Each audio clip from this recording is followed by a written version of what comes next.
اور آج کا ٹاپک ہے فالج یا سٹروک۔ سٹروک کسی بھی شخص کو عام طور پہ بلڈ پریشر ہائی ہونے کی وجہ سے ہوتا ہے، یا بلڈ پریشر کنٹرول نہیں ہوتا تو اس کا جا کے دماغ میں کوئی رگ پھٹ جاتی ہے، تو اس کی وجہ سے یہ فالج کا اٹیک ہو جاتا ہے۔ فالج عام طور پہ سمجھا جاتا تھا کہ ریورسیبل نہیں ہے، لیکن ابھی جو لیٹسٹ چیزیں آئی ہیں، انجیکشنز آئے ہیں اور میڈیکیشنز آئی ہیں، اگر فالج والا مریض فوری لے جایا جائے تو اس کو انجیکشن لگا کے،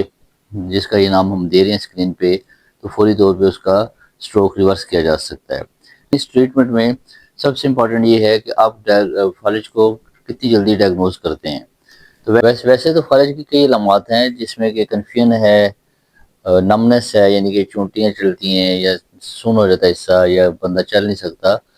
لیکن اس کو یاد رکھنے کے لیے ہم فاسٹ FAST فاسٹ کا لفظ یوز کریں گے۔ فاسٹ جو ہے سب سے پہلے ایف ہے، فاسٹ میں سب سے پہلا لیٹر جو ہے وہ ایف ہے۔ ایف سے مراد ہے کہ جو فیشیل اس کا ٹیکسچر ہے وہ چینج ہوا یا نہیں، جیسے نیزل لیکریمل فولڈز ہیں یا نیزل فولڈز ہیں، یہ عام طور پہ جو ہی فالج کا اٹیک ہوتا ہے تو اس میں سب سے پہلے یہ ختم ہو جاتے ہیں، یعنی کہ یہ جو کرویچر نظر آ رہا ہے یہ عام طور پہ ختم ہو جاتا ہے۔ تو اس لیے اگر کسی شخص سے آپ بات کر رہے ہیں، کسی کو ایگزامن کر رہے ہیں، تو اس کا فیس سب سے پہلے ایگزامن کریں۔ پھر آتا ہے فاسٹ کا اے سے ہم مراد آرم لیتے ہیں، یعنی بازو، جو کہ بازو بھی ہو سکتا ہے اور لور لمب بھی ہو سکتا ہے۔ اس کو آپ بیٹھے ہوئے اس کو کہیں کہ ہاتھ اٹھا کے دکھائے، اگر وہ ایسے ہاتھ اٹھا کے دکھا سکتا ہے تو اس کا مطلب ہے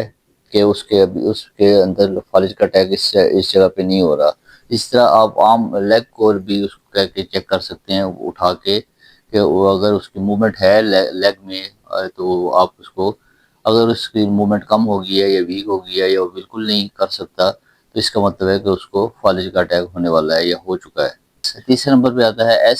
ایس سے ہم سپیچ مراد لیتے ہیں۔ سپیچ کا مطلب ہے کہ وہ شخص جو ہے اگر آپ اس سے بات کر رہے ہیں تو جواب جب دے تو وہ سمجھ نہ آئے، یا اس کو ایک سمپل سینٹینس کوئی دیں، اور اس کو اپنا نام پوچھ لیں اس سے، یا وہ پوچھ لیں کس جگہ کا رہنے والا ہے یا اس کے والد کا کیا نام ہے، ایک سینٹینس کی صورت میں جب وہ جواب دے گا، تو اگر اس میں سلرنگ ہے، یعنی کہ اس کی آواز کلیئر نہیں ہے، کلیئر کٹ الفاظ نہیں سمجھ آ رہے، یا ایون وہ بول نہیں سکتا، تو یہ بھی فالج کے ارلی سائنز میں سے ہے۔ اب یہ آپ نے جب یہ تین چیزیں FAS دیکھ لیا، فیس دیکھ لیا، اس کا آرم دیکھ لیا، اسپیچ دیکھ لی، تو پھر آتا ہے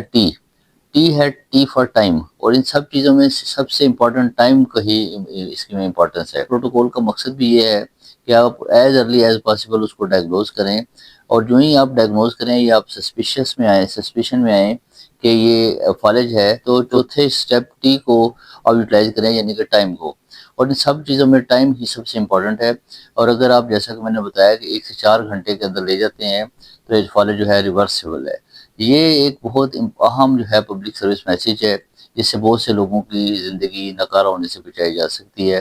امید ہے کہ آپ اس کو فارورڈ کریں گے اور لوگوں میں شیئر کریں گے۔ بہت شکریہ۔